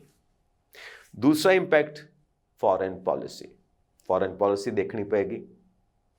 ਇਹਦੇ ਵਿੱਚ ਕਈ ਚੀਜ਼ਾਂ ਆਉਂਦੀਆਂ ਨੇ। ਇਹਦੇ ਵਿੱਚ ਵਾਰਸ ਦੀ ਗੱਲ ਵੀ ਹੁੰਦੀ ਹੈ। 2 ਵਾਰਸ ਮੇਜਰ ਚੱਲਦੀਆਂ ਪਈਆਂ ਨੇ ਜਿਨ੍ਹਾਂ ਨੂੰ ਸਪੋਰਟ ਦਿੱਤੀ ਜਾ ਰਹੀ ਹੈ ਯੂਨਾਈਟਿਡ ਸਟੇਟਸ ਆਫ ਅਮਰੀਕਾ ਵੱਲੋਂ, ਬਾਈਡਨ ਐਡਮਿਨਿਸਟ੍ਰੇਸ਼ਨ ਵੱਲੋਂ। ਯੂਕਰੇਨ ਦੀ ਵਾਰ ਔਰ ਇਜ਼ਰਾਈਲ ਦੀ ਵਾਰ। ਡੋਨਲਡ ਟਰੰਪ ਕਹਿੰਦੇ ਕਿ ਮੈਂ ਇਹ ਵਾਰਸ ਰੋਕ ਸਕਦਾ, 24 ਘੰਟੇ ਦੇ ਅੰਦਰ ਯੂਕਰੇਨ ਦੀ ਵਾਰ ਰੋਕ ਸਕਦਾ। ਹਾਲਾਂਕਿ ਉਹਨਾਂ ਨੂੰ ਜ਼ੈਲੈਂਸਕੀ ਮਿਲੇ, ਪ੍ਰੈਜ਼ੀਡੈਂਟ ਆਫ ਯੂਕਰੇਨ, ਆਪਣੀ ਵਿਕਟਰੀ ਪਲਾਨ ਵੀ ਦਿਖਾਈ ਇਲੈਕਸ਼ਨਸ ਤੋਂ ਪਹਿਲਾਂ ਕਿ ਇਸ ਤਰ੍ਹਾਂ ਅਸੀਂ ਰਸ਼ੀਆ ਨੂੰ ਜਿੱਤ ਸਕਦੇ ਹਾਂ। ਸੋ ਇਹਦੇ ਵਿੱਚ ਹੁਣ ਡੋਨਲਡ ਟਰੰਪ ਇਹ ਕਹਿ ਰਹੇ ਨੇ ਕਿ ਜੇ ਫੰਡ ਰੋਕ ਦਿੱਤੇ ਜਾਣ, ਯੂਕਰੇਨ ਨੂੰ ਮਦਦ ਕਰਨੀ ਰੋਕ ਦਿੱਤੀ ਜਾਵੇ ਔਰ ਰਸ਼ੀਆ ਨੂੰ ਉਹਦਾ ਬੈਨੀਫਿਟ ਹੋਏਗਾ, ਵਾਰ ਖਤਮ ਹੋ ਗਈ। ਕਿਉਂਕਿ ਯੂਕਰੇਨ ਸਰੈਂਡਰ ਕਰੇਗਾ ਜਦੋਂ ਸਪੋਰਟ ਨਹੀਂ ਹੈ ਨਾਟੋ ਦੀ, ਜਦੋਂ ਸਪੋਰਟ ਨਹੀਂ ਹੈ ਯੂਨਾਈਟਿਡ ਸਟੇਟਸ ਆਫ ਅਮਰੀਕਾ ਦੀ। ਔਰ ਨਾਟੋ ਤੋਂ ਕਿੱਦਾਂ ਯੂਨਾਈਟਿਡ ਸਟੇਟਸ ਆਫ ਅਮਰੀਕਾ ਨੂੰ ਬਾਹਰ ਲੈ ਕੇ ਆਉਣਾ ਹੈ, ਇਹ ਵੀ ਡੋਨਲਡ ਟਰੰਪ ਦੀ ਇੱਕ ਸਟ੍ਰੈਟਜੀ ਦਾ ਹਿੱਸਾ ਹੈ। ਹੁਣ ਇਹ ਤਮਾਮ ਗੱਲਾਂ ਬਹੁਤ ਖੁੱਲ੍ਹਦੀਆਂ ਪਈਆਂ ਨੇ ਜਦੋਂ, ਤਾਂ ਇਹ ਸੋਚਣ ਵਾਲੀ ਗੱਲ ਹੋਏਗੀ ਕਿ ਫੋਰਨ ਪਾਲਿਸੀ ਕੀ ਬਣੇਗੀ। ਟ੍ਰੇਡਸ ਦੀ ਗੱਲ ਹੁੰਦੀ ਹੈ, ਟੈਰਿਫਸ ਦੀ ਗੱਲ ਹੁੰਦੀ ਆ, ਟੈਕਸਿਸ ਕਿੱਦਾਂ ਲਾਏ ਜਾਣਗੇ। ਔਰ ਕਿਤੇ ਨਾ ਕਿਤੇ ਐਕਸਪਰਟ ਇਹ ਮੰਨਦੇ ਨੇ ਕਿ ਜੇ ਇਕੋਨੋਮਿਕ ਪਾਲਿਸੀ ਨੂੰ ਫੋਰਨ ਪਾਲਿਸੀ ਨਾਲ ਮਿਲਾ ਕੇ ਇੰਨਾ ਛੇੜਿਆ ਗਿਆ ਤੇ ਕਿਤੇ ਇਹ ਨਾ ਹੋਵੇ ਕਿ ਅਮਰੀਕਾ ਆਈਸੋਲੇਸ਼ਨ ਵਿੱਚ ਆ ਜਾਵੇ, ਇਕੱਲਾ ਹੀ ਪੈ ਜਾਵੇ। ਕਿਉਂਕਿ ਜੇ ਟੈਰਿਫਸ ਵੱਧ ਗਏ ਤਾਂ ਬਾਕੀ ਦੇ ਦੇਸ਼ਾਂ ਨਾਲ ਐਕਸਪੋਰਟ ਇੰਪੋਰਟ ਉਹਦੇ ਉੱਤੇ ਅਸਰ ਪੈਣਾ। ਚਾਈਨਾ ਤਾਂ ਪਹਿਲਾਂ ਹੀ ਗੇਮ ਚੇਂਜਰ ਬਣਨ ਦੀ ਕੋਸ਼ਿਸ਼ ਕਰਦਾ ਪਿਆ। ਚਾਈਨਾ ਦੇ ਉੱਤੇ ਇੰਨੇ ਜ਼ਿਆਦਾ ਟੈਕਸਿਸ, ਟੈਰਿਫਸ, ਪਾਬੰਦੀਆਂ ਲਗਾਉਣ ਤੋਂ ਬਾਵਜੂਦ ਵੀ ਉਹ ਅੱਗੇ ਵਧਣ ਦੀ ਕੋਸ਼ਿਸ਼ ਕਰਦਾ ਹੈ ਔਰ ਚੈਲੰਜ ਕਰਦਾ ਪਿਆ ਯੂਨਾਈਟਿਡ ਸਟੇਟਸ ਆਫ ਅਮਰੀਕਾ ਨੂੰ ਟ੍ਰੇਡ ਵਾਰ ਦੇ ਵਿੱਚ। ਇਸ ਚੀਜ਼ ਨੂੰ ਕੋਖਣਾ ਪਏਗਾ ਕਿ ਅਗਰ ਯੂਨਾਈਟਿਡ ਸਟੇਟਸ ਆਫ ਅਮਰੀਕਾ ਆਪਣੀਆਂ ਇਕਨੋਮਿਕ ਪਾਲਿਸੀਜ਼ ਕਰਕੇ ਉਹ ਸੈਕਟਰਸ ਛੱਡ ਦਿੰਦਾ, ਜਿਹੜੇ ਸੈਕਟਰਸ ਅੱਜ ਉਹਨੇ ਕੈਪਚਰ ਕੀਤੇ ਹੋਏ ਨੇ ਟ੍ਰੇਡ ਦੇ ਵਿੱਚ, ਤਾਂ ਫਿਰ ਉਹ ਸਪੇਸ ਕੌਣ ਲੈ ਜਾਏਗਾ? ਚਾਈਨਾ। ਤਾਂ ਫਿਰ ਚਾਈਨਾ ਤਾਂ ਇੱਕ ਸੁਪਰ ਪਾਵਰ ਬਣ ਕੇ ਖੜਾ ਹੋ ਜਾਏਗਾ ਯੂਨਾਈਟਿਡ ਸਟੇਟਸ ਆਫ ਅਮਰੀਕਾ ਦੇ ਸਾਹਮਣੇ, ਕਿਉਂਕਿ ਇਕਨੋਮਿਕ ਵਾਰ ਹੈ। ਇਕੋਨਮੀ ਦੇ ਉੱਤੇ ਹੀ ਤਾਂ ਜਿੱਤੇ ਨੇ ਡੋਨਲਡ ਟਰੰਪ, ਤੇ ਇਕਨੋਮਿਕ ਵਾਰ ਦੇ ਵਿੱਚ ਕਿੱਦਾਂ ਹਰਾ ਸਕਦੇ ਨੇ ਯੂਨਾਈਟਿਡ ਸਟੇਟਸ ਆਫ ਅਮਰੀਕਾ ਨੂੰ ਚੀਨ ਦੇ ਮੁਕਾਬਲੇ ਦੇ ਵਿੱਚ? That is the main thing. ਔਰ ਇਹਨਾਂ ਇਲੈਕਸ਼ਨਸ ਦੇ ਵਿੱਚ ਤਮਾਮ ਇਸ਼ੂਜ਼ ਦੀ ਗੱਲ ਹੁੰਦੀ ਆ, ਬਟ ਚਾਈਨਾ ਫੈਕਟਰ ਦੀ ਗੱਲ ਨਹੀਂ ਹੁੰਦੀ। China factor is the most important factor ਅੱਜ ਪੂਰੀ ਦੁਨੀਆ ਦੇ ਵਿੱਚ। ਜੋ ਟ੍ਰੇਡ ਹੋ ਰਿਹਾ ਹੈ, ਜੋ ਇਕੋਨਮੀ ਦੀ ਲੜਾਈ ਹੈ, ਉਹਦੇ ਵਿੱਚ ਚਾਈਨਾ ਸਿਰ ਕੱਢ ਹੈ। ਔਰ ਇਹਦਾ ਮੁਕਾਬਲਾ ਕਿਵੇਂ ਕਰਨਾ ਹੈ, ਇਹ ਡਿਪੈਂਡ ਕਰਦਾ। ਨਾਲ ਗੱਲ ਫੋਰਨ ਪਾਲਿਸੀ ਦੀ ਕਿ ਵਾਰਸ ਦਾ ਕੀ ਕਰਨਾ ਹੈ, ਕਨਫਲਿਕਟਸ ਦਾ ਵੀ ਕੀ ਕਰਨਾ ਹੈ, ਤੇ ਬਾਕੀ ਦੇਸ਼ਾਂ ਦੇ ਨਾਲ ਦੁਨੀਆ ਦੇ ਹੋਰ ਕੀ ਸੰਬੰਧ ਨੇ ਯੂਨਾਈਟਿਡ ਸਟੇਟਸ ਆਫ ਅਮਰੀਕਾ ਦੇ, ਉਹਦੇ ਉੱਤੇ ਕਿੱਦਾਂ ਫੋਕਸ ਕਰਨਾ, ਕੀ ਧਿਆਨ ਦੇਣਾ। ਆਫ ਕੋਰਸ ਇੰਡੀਆ ਨਾਲ ਰਿਲੇਸ਼ਨਸ ਕਿੱਦਾਂ ਦੇ ਨੇ ਯੂਨਾਈਟਿਡ ਸਟੇਟਸ ਆਫ ਅਮਰੀਕਾ ਦੇ, ਇਹ ਵੀ ਗੱਲ ਵਿਚਾਰਨ ਵਾਲੀ ਹੈ। ਔਰ ਡੋਨਲਡ ਟਰੰਪ ਦੇ ਆਉਣ ਤੋਂ ਬਾਅਦ ਉਹਦੇ 'ਚ ਕੀ ਪਰਿਵਰਤਨ ਹੋਣ ਵਾਲਾ ਹੈ। ਸੋ ਫੋਰਨ ਪਾਲਿਸੀ ਇਹਦੇ ਉੱਤੇ ਵੀ ਅਸਰ ਹੋਣਾ ਹੈ। ਹੈਲਥ ਸੈਕਟਰ ਹਮੇਸ਼ਾ ਹੀ ਕੋਵਿਡ-19 ਤੋਂ ਬਾਅਦ, ਕੋਵਿਡ-19 ਤੋਂ ਬਾਅਦ ਇੱਕ ਖਾਸ ਫੋਕਸ ਰਿਹਾ, ਕਿਉਂਕਿ ਅਮਰੀਕਾ ਨੇ ਜਿੰਨੀਆਂ ਜ਼ਿਆਦਾ ਡੈਥਸ ਦੇਖੀਆਂ ਨੇ ਕੋਵਿਡ-19 ਕਰਕੇ, ਪੂਰੀ ਦੁਨੀਆ 'ਚ ਸ਼ਾਇਦ ਕਿਸੇ ਹੋਰ ਦੇਸ਼ ਨੇ ਇੰਨੀਆਂ ਨਹੀਂ ਦੇਖੀਆਂ। ਸੋ ਇਸ ਕਰਕੇ ਹੈਲਥ ਸੈਕਟਰ ਖਾਸ ਤੌਰ 'ਤੇ ਰਹੇਗਾ। ਮੈਡੀਕੇਅਰ ਨੂੰ ਵੀ ਗੱਲ ਕੀਤੀ ਗਈ ਕਮਲਾ ਹੈਰਿਸ ਵੱਲੋਂ, ਬਜ਼ੁਰਗਾਂ ਵਾਸਤੇ ਕੀ ਕੀਤਾ ਜਾਏ। ਆਫ ਕੋਰਸ ਇਹਦੇ ਵਿੱਚ ਬੱਚਿਆਂ ਦੀ ਹੈਲਥ ਦੀ ਵੀ ਗੱਲ ਹੋਏਗੀ, ਹਰੇਕ ਦੀ ਹੋਏਗੀ, ਜਵਾਨਾਂ ਦੇ ਹੈਲਥ ਦੀ ਵੀ ਗੱਲ ਹੋਏਗੀ। ਜਵਾਨਾਂ ਦੇ ਸਿਰ ਦੇ ਉੱਤੇ ਹੀ ਤਾਂ ਸਾਰਾ ਟਿਕਿਆ ਹੋਇਆ। ਔਰ ਇਹ ਯੰਗ ਵੋਟਰਸ ਨੇ ਜਿਤਾਇਆ ਹੈ ਡੋਨਲਡ ਟਰੰਪ ਨੂੰ, ਇਹ ਵੀ ਮੰਨਿਆ ਜਾਂਦਾ ਐਕਸਪਰਟਸ ਵੱਲੋਂ। ਇਸ ਕਰਕੇ ਜਵਾਨਾਂ ਦੀ ਹੈਲਥ ਦੀ ਤਾਂ ਗੱਲ ਜ਼ਰੂਰ ਹੋਏਗੀ, ਕਿਉਂਕਿ ਯੰਗ ਵੋਟਰਸ ਜ਼ਿਆਦਾ ਮੋਟੀਵੇਟ ਸੀਗੇ ਡੋਨਲਡ ਟਰੰਪ ਦੀਆਂ ਗੱਲਾਂ ਤੋਂ, because he is the king of marketing. ਔਰ ਅੱਜ ਦੀ ਜਨਰੇਸ਼ਨ, ਯੰਗ ਜਨਰੇਸ਼ਨ ਮਾਰਕੀਟਿੰਗ ਦੇ ਵਿੱਚ ਹੈ, ਤਾਂ ਹੀ ਤਾਂ ਉਹ ਵੱਖ-ਵੱਖ ਕੰਪਨੀਆਂ ਦੀਆਂ ਪ੍ਰੋਡਕਟਸ ਐਂਡ ਸਰਵਿਸਿਜ਼ ਖਰੀਦਦੀ ਆ। ਮਾਰਕੀਟਿੰਗ ਦੇ ਉੱਤੇ ਹੀ ਸਭ ਕੁਝ ਚੱਲਦਾ ਪਿਆ। ਸੋ ਇਹ ਯੰਗ ਵੋਟਰਸ ਦੀ ਹੀ ਸਾਰੀ ਦੇਣ ਹੈ ਜੋ ਡੋਨਲਡ ਟਰੰਪ ਦੀ ਜਿੱਤ ਹੈ। ਐਕਸਪਰਟਸ ਇਹ ਮੰਨਦੇ ਨੇ। ਨਾਓ ਦ ਪੁਆਇੰਟ, ਹੈਲਥ ਸੈਕਟਰ, ਇਹਦੇ ਉੱਤੇ ਜ਼ਿਆਦਾ ਇੰਪੈਕਟ ਰਹੇਗਾ। ਹਾਲਾਂਕਿ ਕਮਲਾ ਹੈਰਿਸ ਨੇ ਕਿਤੇ ਨਾ ਕਿਤੇ ਇਹ ਗੱਲ ਕੈਂਪੇਨਸ ਦੇ ਦੌਰਾਨ ਕਹੀ ਕਿ ਡੋਨਲਡ ਟਰੰਪ ਹੈਲਥ ਸੈਕਟਰ ਦਾ ਜਿਹੜਾ ਸਪੋਰਟ ਹੈ ਫਾਈਨੈਂਸ਼ੀਅਲ, ਉਹ ਵਾਪਸ ਲੈ ਲੈਣਗੇ। ਤਾਂ ਡੋਨਲਡ ਟਰੰਪ ਨੇ ਕਿਹਾ ਮੈਂ ਕਿਉਂ ਲਵਾਂਗਾ, ਜੋ ਚੀਜ਼ ਅਮਰੀਕਨਸ ਦੀ ਹੈਲਥ ਨੂੰ ਬੈਨੀਫਿਟ ਦਿੰਦੀ ਹੈ ਉਹ ਮੈਂ ਵਾਪਸ ਕਿਉਂ ਲਵਾਂਗਾ। ਤਮਾਮ ਗੱਲਾਂ ਹੋਈਆਂ। ਖੈਰ, ਹੈਲਥ ਸੈਕਟਰ ਦੇ ਉੱਤੇ ਵੀ ਇਹਦਾ ਇੰਪੈਕਟ ਹੋਣਾ। ਬਾਕੀ ਰਿਹਾ ਕਿ ਖਾਸ ਗੱਲ ਤਾਂ ਇਹ ਹੈ ਕਿ ਅਮਰੀਕਨਸ ਦੇ ਮਨ ਦੇ ਵਿੱਚ ਕੀ ਹੈ ਇਸ ਵਕਤ। ਜਿੱਥੇ ਤੱਕ ਗਏ ਡੋਨਲਡ ਟਰੰਪ, ਪਹੁੰਚ ਤਾਂ ਗਏ ਵਾਈਟ ਹਾਊਸ ਦੇ ਵਿੱਚ। ਹੁਣ ਦਿਲੋਂ ਅਮਰੀਕਨਸ ਕਿੰਨੀ ਕੁ ਸਪੋਰਟ ਕਰਦੇ ਨੇ ਉਹਨਾਂ ਨੂੰ, ਅਮਰੀਕਨਸ ਦਿਲੋਂ ਕਿੰਨੀ ਕੁ ਇੱਜ਼ਤ ਦਿੰਦੇ ਨੇ ਉਹਨਾਂ ਨੂੰ, ਦਿਲੋਂ ਉਹਨਾਂ ਨੂੰ ਆਪਣਾ ਪ੍ਰੈਜ਼ੀਡੈਂਟ ਕਿਸ ਹੱਦ ਤੱਕ ਮੰਨਦੇ ਨੇ। ਹੁਣ ਇੱਥੇ ਇੱਕ ਸਵਾਲ ਆਉਂਦਾ ਹੈ ਕਮਲਾ ਹੈਰਿਸ ਵੱਲ ਦੇਖ ਕੇ, ਕਿਆ ਅਮਰੀਕਾ ਦੇ ਵਿੱਚ ਕਦੀ ਵੀ ਕੋਈ ਔਰਤ ਪ੍ਰੈਜ਼ੀਡੈਂਟ ਆਫ ਅਮਰੀਕਾ ਨਹੀਂ ਬਣ ਸਕਦੀ? That is the main question. ਔਰ ਇਸੇ ਚੀਜ਼ ਨੂੰ ਮੈਂ ਲੈ ਰਿਹਾ ਕਿ ਦਿਲੋਂ ਉਹ ਕਮਲਾ ਹੈਰਿਸ ਨੂੰ ਪ੍ਰੈਜ਼ੀਡੈਂਟ ਆਫ ਅਮਰੀਕਾ ਮੰਨਦੇ ਜ਼ਿਆਦਾ ਔਰ ਡੋਨਲਡ ਟਰੰਪ ਨੂੰ ਉਹਨਾਂ ਜ਼ਿਆਦਾ ਨਹੀਂ ਮੰਨਦੇ, ਜਾਂ ਫਿਰ ਕੋਈ ਫਰਕ ਨਹੀਂ ਪੈਂਦਾ। ਇਹ ਇੱਕ ਮੇਨ ਪੁਆਇੰਟ। ਇਹਦੇ ਉੱਤੇ ਖਾਸ ਤੌਰ ਤੇ ਧਿਆਨ ਦੇਣਾ ਪੈਣਾ ਹੈ। ਇਕਨੋਮੀ ਠੀਕ ਹੈ, ਓਕੇ, ਸਭ ਕੁਝ ਓਕੇ, ਇਹ ਇੱਕ ਇਮੋਸ਼ਨਲ ਫੈਕਟਰ ਹੈ। ਔਰਤਾਂ ਕੀ ਸੋਚਦੀਆਂ ਨੇ, ਮਤਲਬ ਅਮਰੀਕਾ ਦੀ ਸੋਸਾਇਟੀ ਕੀ ਹੈ। ਆਫ ਕੋਰਸ ਅਮਰੀਕਨਸ ਨੇ ਵੋਟ ਦਿੱਤੀ, ਜਿੱਤ ਗਏ, ਪਹੁੰਚ ਗਏ, ਦੈਟਸ ਓਕੇ। ਇੱਕ ਇਮੋਸ਼ਨਲ ਗੱਲ ਉੱਠਦੀ ਆ ਕਿ ਇੱਕ ਲੇਡੀ ਪ੍ਰੈਜ਼ੀਡੈਂਟ ਆਫ ਅਮਰੀਕਾ ਨਹੀਂ ਬਣ ਸਕਦੀ, ਫਿਰ ਉਹੀ ਹਿਸਟਰੀ ਰਿਪੀਟ ਹੋਈ। That is the main question. ਔਰ ਇਹਦੇ ਉੱਤੇ ਡਿਬੇਟ ਚੱਲਦੀ ਹੈ, ਖਾਸ ਤੌਰ ਤੇ ਲੇਡੀਜ਼ ਗਰੁੱਪ ਆਪਸ ਦੇ ਵਿੱਚ ਡਿਬੇਟ ਕਰਦੀਆਂ ਨੇ, ਤਮਾਮ ਗੱਲਾਂ ਹੁੰਦੀਆਂ ਨੇ। ਔਰ ਕੁਝ ਲੋਕ ਜੋ ਵੂਮਨ ਐਮਪਾਵਰਮੈਂਟ ਦੀ ਗੱਲ ਕਰਦੇ ਨੇ, ਵਰਲਡ ਦਾ ਸਿਨੈਰੀਓ ਚੇਂਜ ਹੋ ਰਿਹਾ, ਵਰਲਡ ਦੀ ਸੋਚ ਚੇਂਜ ਹੋ ਰਹੀ ਹੈ, ਇਹਦੇ ਬਾਰੇ ਗੱਲ ਕਰਦੇ ਨੇ। ਸੋ ਇੱਕ ਸਟਾਰ ਕੁਐਸਚਨ ਬਣਿਆ ਹੋਇਆ ਹੈ, ਇਹਦੇ ਉੱਤੇ ਵੀ ਗੱਲ ਹੁੰਦੀ ਆ। ਸੋ ਹੁਣ ਸਪੋਰਟਰਸ ਦੀ ਗੱਲ ਆਪਾਂ ਲੈਂਦੇ ਹਾਂ ਕਿ ਸਪੋਰਟਰਸ ਹਰ ਪਾਰਟੀ ਦੇ, ਆਫ ਕੋਰਸ ਜੋ ਕਮਲਾ ਹੈਰਿਸ ਦੇ ਸਪੋਰਟਰਸ ਨੇ ਉਹ ਥੋੜਾ ਡਿਸਹਾਰਟਨ ਹੋਏ ਨੇ। ਨੈਚੁਰਲੀ ਦਿਲ ਟੁੱਟਦਾ ਹੀ ਹੈ ਕਿ ਤੁਸੀਂ ਸਪੋਰਟ ਕਰ ਰਹੇ ਹੋ, ਤੁਹਾਡਾ ਬੰਦਾ ਹਾਰ ਗਿਆ ਤੇ ਤੁਸੀਂ ਦਿਲ ਤਾਂ ਤੁਹਾਡਾ ਟੁੱਟੇਗਾ ਹੀ, ਮਾਯੂਸੀ ਤੇ ਹੋਏਗਾ ਹੀ। ਔਰ ਜੋ ਰਿਪਬਲਿਕਨਸ ਦੇ ਸਪੋਰਟਰਸ ਨੇ ਉਹ ਤਾਂ ਬੱਲੇ ਬੱਲੇ ਹੋਏ ਨੇ। ਵੀ ਟੋਲਡ ਯੂ ਸੋ, ਅਸੀਂ ਤਾਂ ਤੁਹਾਨੂੰ ਪਹਿਲਾਂ ਹੀ ਕਿਹਾ ਸੀ ਅਸੀਂ ਜਿੱਤਣਾ ਹੀ ਜਿੱਤਣਾ ਹੈ, ਯਾ ਅਸੀਂ ਤਾਂ ਵੀ ਵਰ ਪ੍ਰੈਟੀ ਸ਼ੋਰ, ਹੋ ਗਿਆ, ਸਾਨੂੰ ਪਹਿਲਾਂ ਹੀ ਪਤਾ ਸੀ। ਖੈਰ ਹੌਸਲੇ ਬੁਲੰਦ ਨੇ, ਜਦੋਂ ਬੰਦਾ ਜਿੱਤ ਜਾਵੇ ਤਾਂ ਭਾਵੇਂ ਜੋ ਗੱਲਾਂ ਨਹੀਂ ਵੀ ਕਹੀਆਂ, ਬੰਦਾ ਕਹਿੰਦਾ ਮੈਂ ਤਾਂ ਪਹਿਲਾਂ ਹੀ ਕਿਹਾ ਸੀ। ਕਿਉਂਕਿ ਮੌਕਾ ਹੈ ਤਾਂ ਮੌਕੇ ਦਾ ਫਾਇਦਾ ਤਾਂ ਚੁੱਕਣਾ ਹੀ ਚਾਹੀਦਾ ਨਾ। ਗੱਲ ਕਰਨ ਨੂੰ ਮਿਲ ਗਈ, ਮੌਕਾ ਹੈ, ਕਿਉਂ ਨਹੀਂ। ਸੋ ਰੇਸ ਜੋ ਇਹ ਚੱਲ ਰਹੀ ਸੀ ਕਮਲਾ ਹੈਰਿਸ ਔਰ ਡੋਨਲਡ ਟਰੰਪ ਦੇ ਵਿੱਚ, ਇਹ ਆਖਰੀ ਦਮ ਤੱਕ, ਆਖਰੀ ਮੋਮੈਂਟ ਤੱਕ, ਆਖਰੀ ਪਲਾਂ ਤੱਕ ਇਹ ਗੱਲ ਕਹੀ ਗਈ, ਆਖਰੀ ਮਿੰਟਸ ਤੱਕ ਇਹ ਗੱਲ ਕਹੀ ਗਈ ਕਿ ਇੱਕ ਡੈਡ ਹੀਟ ਆ, ਕੁਝ ਨਹੀਂ ਕਹਿ ਸਕਦੇ, ਕੁਝ ਵੀ ਹੋ ਸਕਦਾ। ਮਤਲਬ ਇੰਨਾ ਸਿੰਘ ਫਸੇ ਹੋਏ ਨੇ, ਯੂ ਨੋ, ਇੰਨਾ ਮਤਲਬ ਟਾਈਟ ਆ ਇਹ ਮੁਕਾਬਲਾ, ਕੈਨ ਨਾਟ ਪ੍ਰੈਡਿਕਟ, ਕੋਈ ਸਪੇਸ ਹੀ ਨਹੀਂ ਆ ਕੀ ਅਸੀਂ ਪ੍ਰੈਡਿਕਟ ਕਰੀਏ। ਪ੍ਰੈਡਿਕਟ ਕਰਨ ਵਾਸਤੇ ਕੋਈ ਸਪੇਸ ਨਹੀਂ ਆ। ਪਰ ਫਿਰ ਵੀ ਟਰੰਪ ਕਿਉਂ ਜਿੱਤ ਗਏ ਸਵਿੰਗ ਸਟੇਟਸ ਦੇ ਵਿੱਚ, ਖਾਸ ਤੌਰ 'ਤੇ ਉਹਨਾਂ ਦੀ ਪਰਫਾਰਮੈਂਸ ਕਿਉਂ ਬਹੁਤ ਬਿਹਤਰ ਰਹੀ, ਕਿਉਂ ਵਧੀਆ ਰਹੀ, that is a question. And Republicans ਠੀਕ ਆ, ਪ੍ਰੈਜ਼ੀਡੈਂਸੀ ਤੱਕ ਪਹੁੰਚ ਗਏ ਤੇ ਨਾਲ ਉਹਨਾਂ ਨੇ ਹਾਊਸ ਐਂਡ ਸੈਨੇਟ ਉਹਦੇ ਉੱਤੇ ਵੀ ਕਬਜ਼ਾ ਕੀਤਾ ਹੈ। ਯਾਨੀ ਕਿ ਉਹਨਾਂ ਦੀ ਫੁੱਲ ਔਨ ਚੱਲਣੀ ਹੈ ਹੁਣ, ਕੋਈ ਰੋਕ ਟੋਕ ਨਹੀਂ, ਕੋਈ ਅੜਿੱਕਾ ਨਹੀਂ। ਸੈਨੇਟ ਵੀ ਆਪਣਾ, ਹਾਊਸ ਵੀ ਆਪਣਾ, ਪ੍ਰੈਜ਼ੀਡੈਂਸੀ ਵੀ ਆਪਣੀ। ਸੋ ਫਿਰ ਇਸ ਕਰਕੇ ਕਿਹਾ ਜਾਂਦਾ ਟਰੰਪ ਏਜੰਡਾ ਚੱਲ ਸਕਦਾ ਸੈਕਿੰਡ ਟਰਮ ਦੇ ਵਿੱਚ। ਸਟਾਰਟਿੰਗ ਦੇ ਵਿੱਚ ਨਾ ਮੈਂ ਕਮਲਾ ਹੈਰਿਸ ਦੀ ਗੱਲ ਕਰਦੇ ਹੋਏ ਥੋੜ੍ਹਾ ਜਿਹਾ ਪੌਜ਼ ਲਿੱਤਾ। ਕਿਉਂ ਲਿੱਤਾ? ਕਿ ਤੁਹਾਡੇ ਇਮੋਸ਼ਨਸ ਜਾਗਣ, ਤੁਸੀਂ ਇਸ ਗੱਲ ਨੂੰ ਫੀਲ ਕਰੋ। Ladies, first lady president of America ਜੋ ਨਹੀਂ ਹੈ, ਹੁਣ ਇਹਦੀ ਫਿਰ ਉਡੀਕ ਕਰਨੀ ਪਏਗੀ ਅਮਰੀਕਾ ਨੂੰ ਕਿ ਕੋਈ ਲੇਡੀ ਪ੍ਰੈਜ਼ੀਡੈਂਟ ਆਫ ਅਮਰੀਕਾ ਬਣੇ। ਖੈਰ ਮੁੱਕਦੀ ਗੱਲ ਇਹ ਹੈ, ਜੋ ਕਾਬਿਲ ਹੈ ਜਾਂ ਜਿਹਨੂੰ ਲੋਕ ਕਾਬਿਲ ਸਮਝਦੇ ਨੇ ਉਸ ਨੂੰ ਉਹ ਵਾਈਟ ਹਾਊਸ ਤੱਕ ਪਹੁੰਚਾਉਂਦੇ ਨੇ।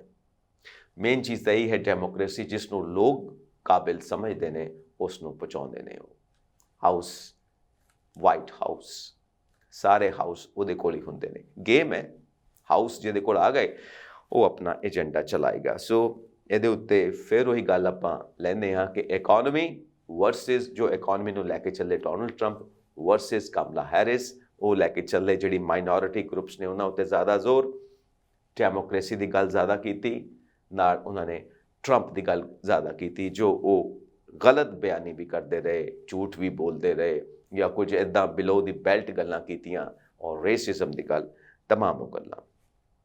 ਸੋ ਹੁਣ ਇਹ ਮੰਨ ਕੇ ਚੱਲੋ ਕਿ ਲੋਕਾਂ ਦੀ ਜੋ ਰਾਏ ਹੈ ਉਹ ਫਾਈਨਲ ਹੈ। ਹੁਣ ਉਸ ਤੋਂ ਅੱਗੇ ਕੰਮ ਕਰੀਏ ਕਿ ਇਸ ਵਕਤ ਬਣ ਗਏ ਨੇ Donald Trump president of America. So first speech ਦੇ ਵਿੱਚ ਉਹਨਾਂ ਨੇ ਥੈਂਕਸ ਕੀਤਾ ਹੈ ਸਾਰਿਆਂ ਦਾ, ਔਰ ਸਭ ਕੁਝ ਜੋ ਮਦਦ ਕਰਦੇ ਰਹੇ ਹਰ ਫੀਲਡ ਦੇ ਵਿੱਚ, ਉਹਨਾਂ ਸਭ ਦਾ ਥੈਂਕਸ ਕੀਤਾ, ਸਭ ਨੂੰ ਸਟੇਜ 'ਤੇ ਬੁਲਾਇਆ। JD ਵੈਂਸ ਵੀ ਉੱਥੇ ਸੀ ਔਰ ਉਹਨਾਂ ਦੇ ਕਰੂਸ਼ੀਅਲ ਰੋਲ ਦੀ ਆਪਾਂ ਗੱਲ ਕਰ ਹੀ ਚੁੱਕੇ ਹਾਂ।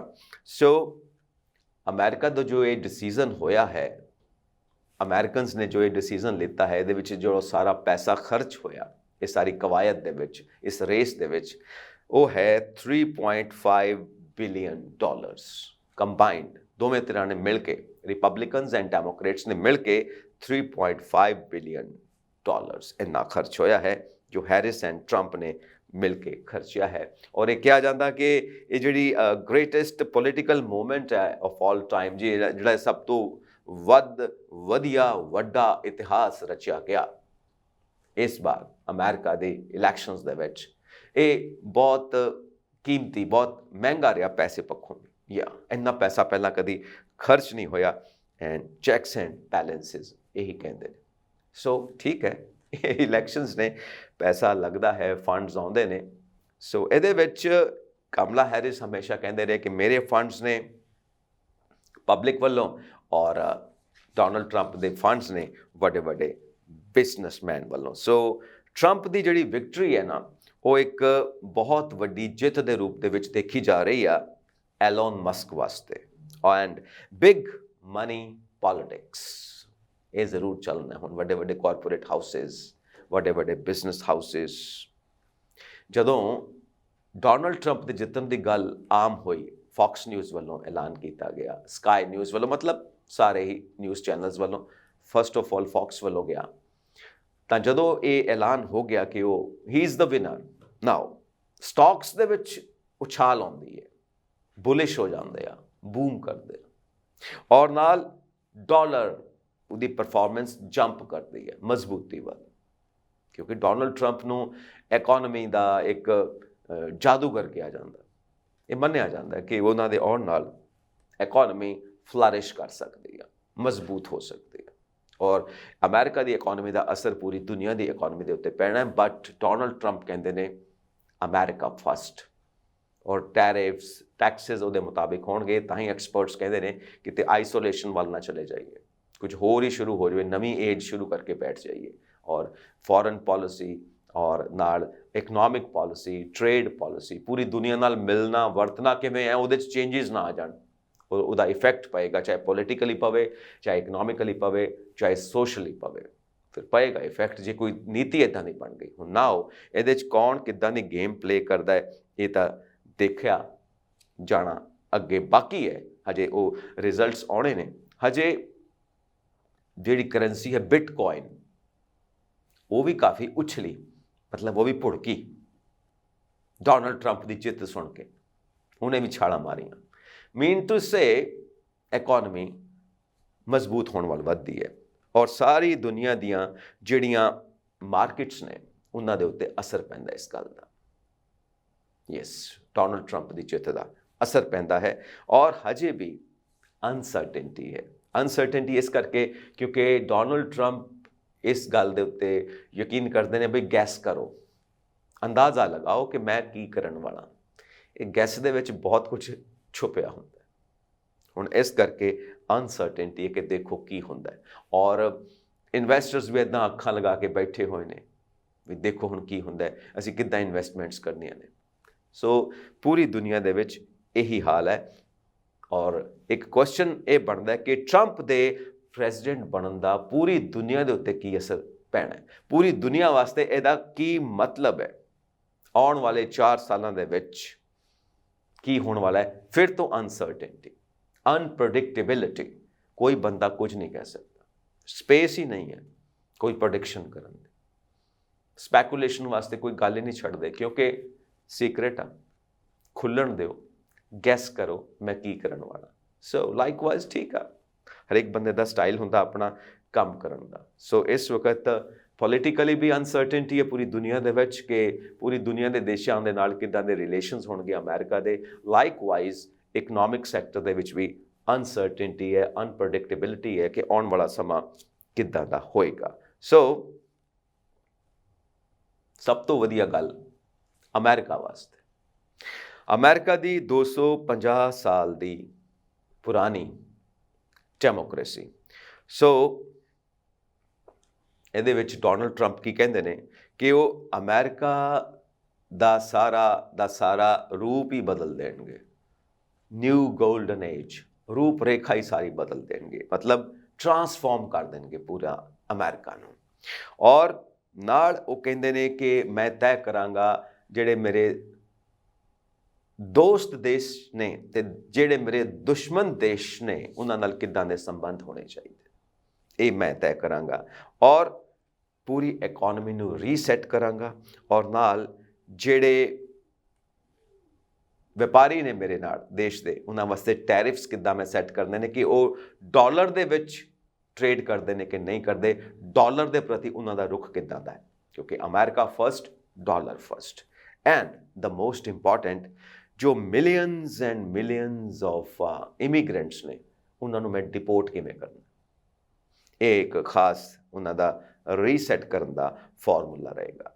ਸੋ ਇੱਥੇ ਆ ਕੇ ਅਮਰੀਕਾ ਦੀ ਡੈਮੋਕ੍ਰੇਸੀ ਦੇ ਉੱਤੇ ਇੱਕ ਸਵਾਲ ਉੱਠਦਾ ਹੈ, ਅਮਰੀਕਨਸ ਦੇ ਲਈ ਇੱਕ ਸਵਾਲ ਉੱਠਦਾ ਹੈ ਕਿ ਅਮਰੀਕਨਸ ਇੱਕ ਇਹ ਗੱਲ ਸੋਚਣਗੇ ਕਿ ਜੋ ਟਰੰਪ ਦਾ ਅਮਰੀਕਾ ਹੈ, ਟਰੰਪ ਦੀ ਜਿੱਤ ਤੋਂ ਬਾਅਦ ਉਹ ਕਿੱਦਾਂ ਬਦਲੇਗਾ, ਟਰੰਪ ਕਿੱਦਾਂ ਬਦਲੇਗਾ ਅਮਰੀਕਾ ਨੂੰ, ਟਰੰਪ ਦਾ ਅਮਰੀਕਾ ਕਿੱਦਾਂ ਦਾ ਹੋਏਗਾ। ਜੋ ਸਾਡੀ ਸ਼ੁਰੂ ਤੋਂ ਇੱਕ ਨੈਸ਼ਨਲ ਸੈਂਸ ਬਣੀ ਹੋਈ ਹੈ, ਸਾਡੀ ਇੱਕ ਨੈਸ਼ਨਲ ਸੋਚ ਬਣੀ ਹੋਈ ਹੈ, ਸਾਡੀ ਇੱਕ ਨੈਸ਼ਨਲ ਪਹਿਚਾਨ ਬਣੀ ਹੋਈ ਹੈ, ਕਿਆ ਉਹ ਬਦਲ ਜਾਏਗੀ, ਕੁਝ ਨਵਾਂ ਸ਼ੁਰੂ ਹੋਏਗਾ। ਜਿੱਦਾਂ ਸਟਾਰਟਿੰਗ 'ਚ ਵੀ ਉਹਨਾਂ ਨੇ ਕਿਹਾ ਕਿ 5 ਨਵੰਬਰ ਇੱਕ ਨਵਾਂ ਇੰਡੀਪੈਂਡੈਂਸ ਡੇ ਹੋਏਗਾ ਅਮਰੀਕਾ ਵਾਸਤੇ, ਜਦ ਕਿ 4 ਜੁਲਾਈ ਤੋਂ 5 ਨਵੰਬਰ ਦੀ ਗੱਲ ਹੋ ਰਹੀ ਹੈ।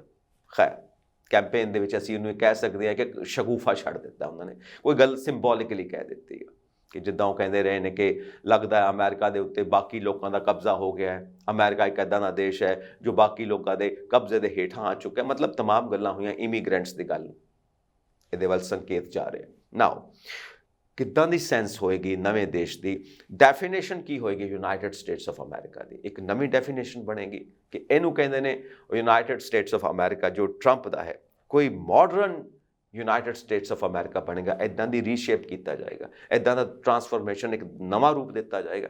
ਇਹ ਤਮਾਮ ਗੱਲਾਂ ਸਾਡੇ ਸਾਹਮਣੇ ਆਉਂਦੀਆਂ ਨੇ। ਸੋ ਫਿਰ ਉੱਥੇ ਹੀ ਹੈਰਿਸ ਦੀ ਗੱਲ ਉਸਨੂੰ ਕੱਟਦੀ ਆ। ਹੈਰਿਸ ਕੀ ਕਹਿੰਦੇ ਨੇ ਕਿ ਮੈਂ ਡੈਮੋਕ੍ਰੇਸੀ ਨੂੰ ਪ੍ਰੋਟੈਕਟ ਕਰਨ ਵਾਸਤੇ ਹਮੇਸ਼ਾ ਲੜਦੀ ਰਹਿਣਾ, ਆਪਣੀ ਟੀਮ ਦੇ ਨਾਲ ਅਸੀਂ ਡੈਮੋਕ੍ਰੇਸੀ ਵਾਸਤੇ ਹਮੇਸ਼ਾ ਫਾਈਟ ਕਰਦੇ ਰਹਿਣਾ, ਅਮਰੀਕਾ ਵਾਸਤੇ ਫਾਈਟ ਕਰਦੇ ਰਹਿਣਾ। ਠੀਕ ਹੈ, ਅਮਰੀਕਾ ਵਾਸਤੇ ਫਾਈਟ ਤੇ ਡੋਨਲਡ ਟਰੰਪ ਵੀ ਕਹਿ ਰਹੇ ਨੇ, ਕਮਲਾ ਹੈਰਿਸ ਵੀ ਕਹਿ ਰਹੇ ਨੇ, ਕਿਉਂਕਿ ਦੋਵਾਂ ਦੀ ਕਹਿਣ ਦੀ ਸ਼ੈਲੀ, ਕਹਿਣ ਦਾ ਤਰੀਕਾ ਵੱਖਰਾ ਵੱਖਰਾ ਹੋ ਸਕਦਾ, ਪਰ ਥੀਮ ਇੱਕੋ ਹੀ ਆ, ਪਰਪਸ ਇੱਕੋ ਹੀ ਆ। ਦੇਖੋ, ਡੋਨਲਡ ਟਰੰਪ ਚਲਾਣ ਜਾਂ ਕਮਲਾ ਹੈਰਿਸ ਚਲਾਣ, ਪਰਪਸ ਨਹੀਂ ਹਾਰਨਾ ਚਾਹੀਦਾ।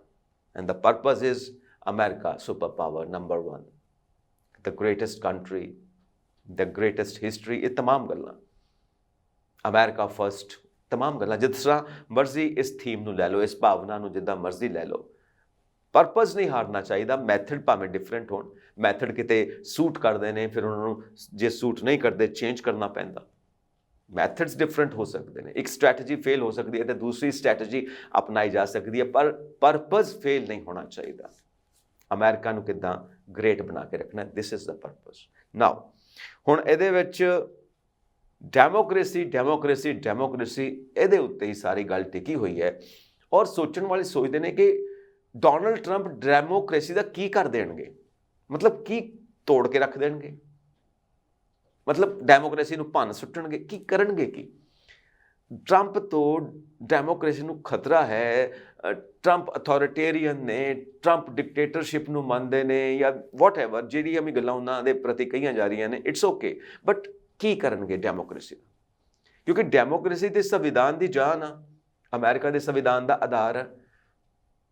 ਤਾਂ ਫਿਰ ਅਸੀਂ ਡੈਮੋਕ੍ਰੇਸੀ ਨੂੰ ਕਿੱਦਾਂ ਅਸੀਂ ਇੱਦਾਂ ਦੇਖ ਸਕਦੇ ਹਾਂ ਕਿ ਡੈਮੋਕ੍ਰੇਸੀ ਦਾ ਕੀ ਵਿਗਾੜ ਦੇਣਗੇ?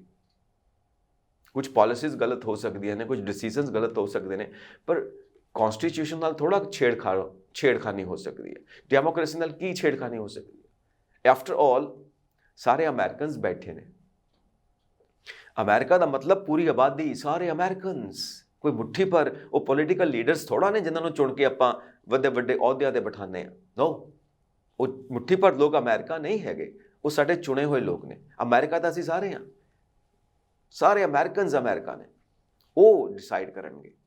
And that is the beauty of democracy. ਇਹੀ ਤਾਂ ਡੈਮੋਕ੍ਰੇਸੀ ਆ। ਤੁਹਾਡੇ ਰਿਪਰੈਜ਼ੈਂਟੇਟਿਵ ਥਾਂ ਥਾਂ 'ਤੇ ਬੈਠੇ ਨੇ, ਹਾਊਸਿਸ ਦੇ ਵਿੱਚ ਬੈਠੇ ਨੇ, ਸੈਨੇਟ ਦੇ ਵਿੱਚ ਬੈਠੇ ਨੇ, ਵਾਈਟ ਹਾਊਸ ਦੇ ਵਿੱਚ ਬੈਠੇ ਨੇ, ਹਰ ਥਾਂ ਦੇ ਉੱਤੇ ਤੁਹਾਡੇ ਰਿਪਰੈਜ਼ੈਂਟੇਟਿਵ ਬੈਠੇ ਨੇ, ਪਰ ਅਸਲੀ ਜਾਦੂਗਰ, ਅਸਲੀ ਰੂਲਰ, ਅਸਲੀ ਕਿੰਗ ਤੁਸੀਂ ਹੋ। ਅਮਰੀਕਨਸ, ਆਮ ਪਬਲਿਕ ਅਸਲੀ ਮਾਲਿਕ ਹੈ ਅਮਰੀਕਾ ਦੀ। That is the main thing. ਇਸ ਨੂੰ ਥੋੜ੍ਹਾ ਗਵਾ ਦੇਣਾ, ਇਹ ਹੈ ਸਾਡਾ purpose. Now back to the point, ਹੁਣ ਟਰੰਪ ਦੀ ਵਿਕਟਰੀ ਨੂੰ ਬਿਗ ਮਨੀ ਪੋਲਿਟਿਕਸ ਵੀ ਕਿਹਾ ਜਾ ਰਿਹਾ ਹੈ, ਟਰੰਪ ਦੀ ਵਿਕਟਰੀ ਨੂੰ ਗੇਮ ਚੇਂਜਰ ਵੀ ਕਿਹਾ ਜਾ ਰਿਹਾ, ਟਰੰਪ ਦੀ ਵਿਕਟਰੀ ਨੂੰ ਟਰੰਪ ਏਜੰਡਾ ਵੀ ਕਿਹਾ ਜਾ ਰਿਹਾ ਹੈ। तमाम ਤਰ੍ਹਾਂ ਦੀਆਂ ਗੱਲਾਂ ਹੋ ਰਹੀਆਂ ਨੇ, ਸਿਰਫ ਅਮਰੀਕਾ ਦੇ ਵਿੱਚ ਹੀ ਨਹੀਂ, ਪੂਰੀ ਦੁਨੀਆ ਦੇ ਵਿੱਚ। ਪੂਰੀ ਦੁਨੀਆ ਦੇ ਜਿਹੜੇ ਵਰਲਡ ਲੀਡਰਸ ਨੇ, ਔਰ ਹਰ ਲੀਡਰ ਆਪਣੀ ਤਰ੍ਹਾਂ ਨਾਲ ਰਿਐਕਟ ਕਰਦਾ ਪਿਆ, ਆਪਣੀ ਤਰ੍ਹਾਂ ਨਾਲ ਸਟੇਟਮੈਂਟਸ ਦਿੰਦਾ ਪਿਆ। ਝੜੀ ਲੱਗੀ ਪਈ ਹੈ ਸਟੇਟਮੈਂਟਸ ਦੀ, ਬੌਛਾਰ ਹੋ ਰਹੀ ਹੈ। ਮਤਲਬ ਕੋਈ ਵੀ ਬੰਦਾ ਇਸ ਮੌਕੇ ਦੇ ਉੱਤੇ ਆਪਣਾ ਚਾਂਸ ਗਵਾਉਣਾ ਨਹੀਂ ਚਾਹੁੰਦਾ ਸਟੇਟਮੈਂਟ ਦੇਣ ਦਾ। ਸਟੇਟਮੈਂਟ ਦੇਣੀ ਹੈ ਕਿਉਂਕਿ ਉਹ ਰਜਿਸਟਰਡ ਹੋ ਰਹੀ ਹੈ ਨਾ, ਹਿਸਟਰੀ ਕ੍ਰੀਏਟ ਹੋ ਰਹੀ ਹੈ। ਜਦੋਂ ਵੀ ਗੱਲ ਹੋਏਗੀ ਟਰੰਪ ਜਿੱਤੇ, 47ਵੇਂ ਰਾਸ਼ਟਰਪਤੀ ਬਣੇ ਔਰ ਅਮਰੀਕਾ ਦੀ ਸਭ ਤੋਂ ਜ਼ਿਆਦਾ ਉਮਰ ਦੇ, ਸਭ ਤੋਂ ਉਮਰ ਦਰਾਜ਼ ਰਾਸ਼ਟਰਪਤੀ ਬਣੇ, ਤਾਂ ਇਸ ਮੌਕੇ ਦੇ ਉੱਤੇ ਕੀ ਕਿਹਾ ਹੈ ਫਲਾਣੇ ਵਰਲਡ ਲੀਡਰ ਨੇ, ਫਲਾਣੇ ਵਰਲਡ ਲੀਡਰ ਨੇ, ਸਾਰਾ ਇਤਿਹਾਸ।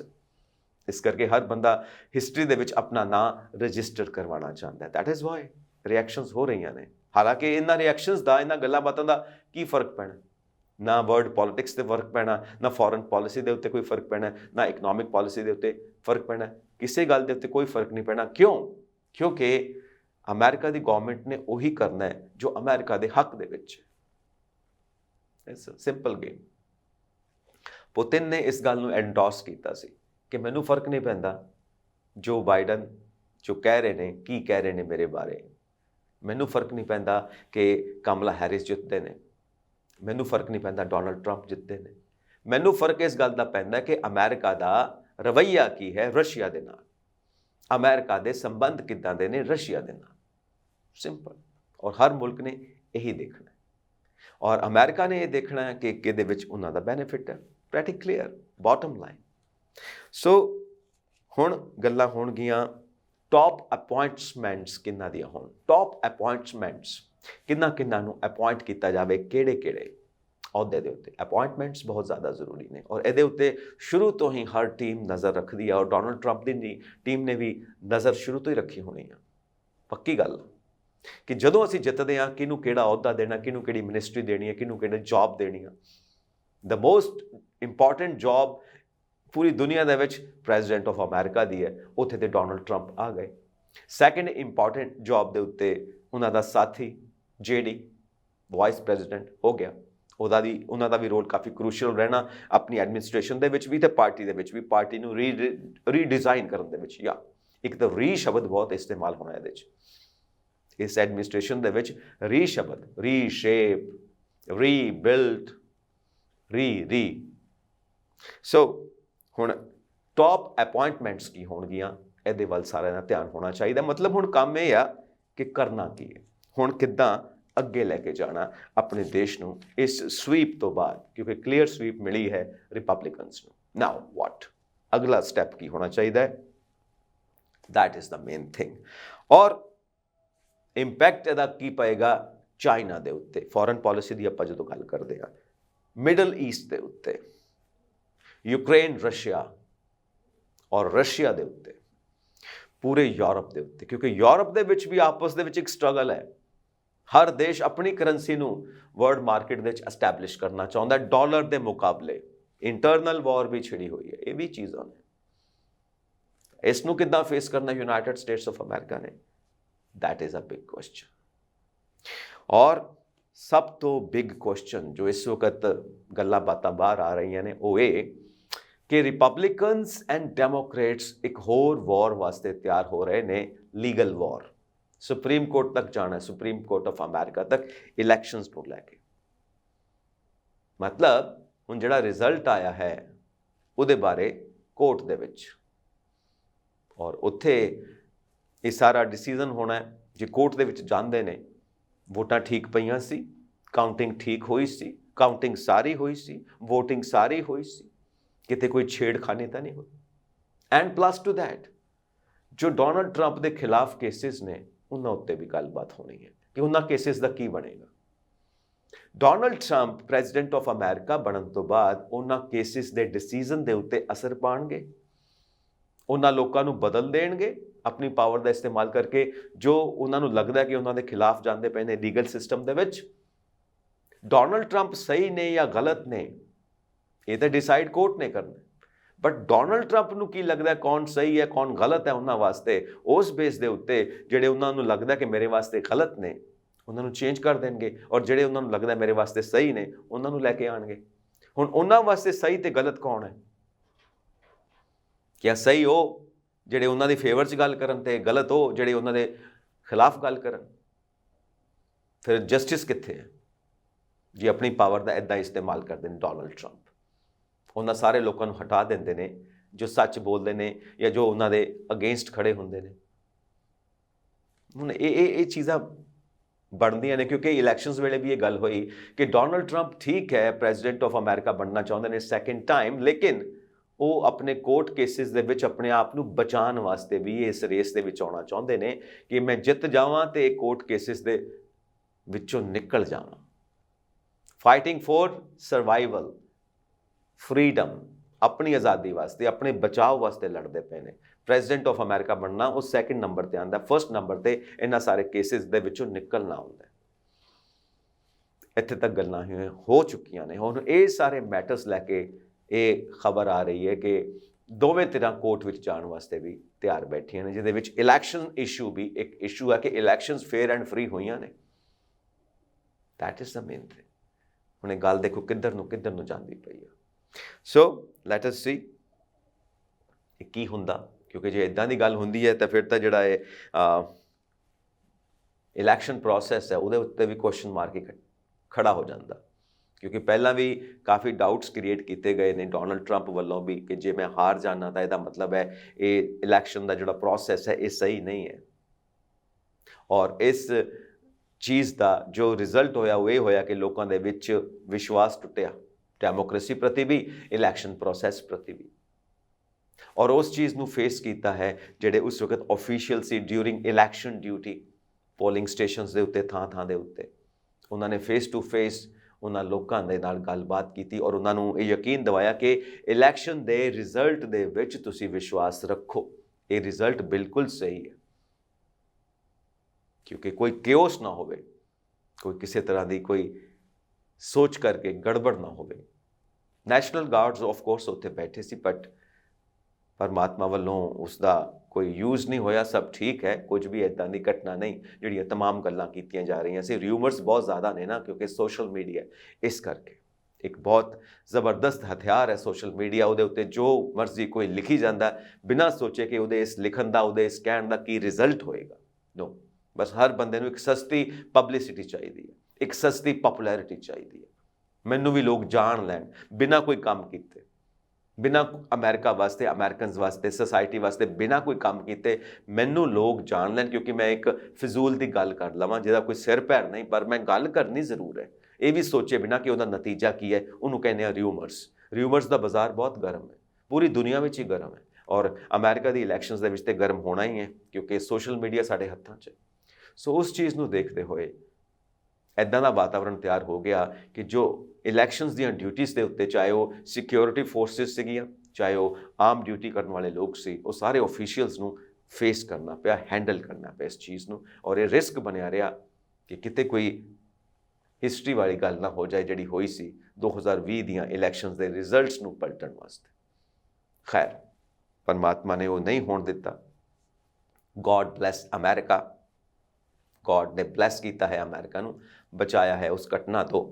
ਨਾਓ ਹੁਣ ਇਹ ਕੋਰਟ ਕੇਸਿਸ ਦੀ ਜਿਹੜੀ ਨਵੀਂ ਗੱਲ ਆ ਰਹੀ ਆ ਕਿ ਦੋਵੇਂ ਧਿਰਾਂ ਸੁਪਰੀਮ ਕੋਰਟ ਆਫ ਅਮਰੀਕਾ ਤੱਕ ਜਾਣ ਨੂੰ ਤਿਆਰ ਨੇ, ਇਲੈਕਸ਼ਨ ਇਸ਼ੂ ਨੂੰ ਲੈ ਕੇ ਵੀ ਔਰ ਬਾਕੀ ਜਿਹੜੇ ਕੋਰਟ ਕੇਸਿਸ ਨੇ ਉਹਨਾਂ ਨੂੰ ਵੀ ਲੈ ਕੇ, ਕਿ ਡੋਨਲਡ ਟਰੰਪ ਦਾ ਪ੍ਰੈਜ਼ੀਡੈਂਟ ਬਣਨਾ ਉਹਨਾਂ ਕੋਰਟ ਕੇਸਿਸ ਦੇ ਉੱਤੇ ਕੀ ਅਸਰ ਪਾਏਗਾ ਐਂਡ ਇਲੈਕਟੋਰਲ ਪ੍ਰੋਸੈਸ ਦੇ ਉੱਤੇ ਵੀ ਲੀਗਲ ਮੈਟਰਸ ਲੈ ਕੇ ਜਾਣਾ ਸੁਪਰੀਮ ਕੋਰਟ ਆਫ ਅਮਰੀਕਾ ਦੇ ਵਿੱਚ। ਨਾਓ ਹੁਣ ਇਹ ਕੋਰਟ ਨੇ ਡਿਸਾਈਡ ਕਰਨਾ ਹੈ ਕਿ ਇਹ ਜਿਹੜੀਆਂ ਇਲੈਕਸ਼ਨਸ ਨੇ ਬਿਲਕੁਲ ਠੀਕ ਨੇ, ਇਹਦੇ ਰਿਜ਼ਲਟਸ ਨੂੰ ਬਿਲਕੁਲ ਮੰਨਿਆ ਜਾਵੇ ਜਾਂ ਉਸ ਤੋਂ ਬਾਅਦ ਕੋਈ ਹੋਰ ਤਹਿਕੀਕਾਤ, ਕੋਈ ਹੋਰ investigation.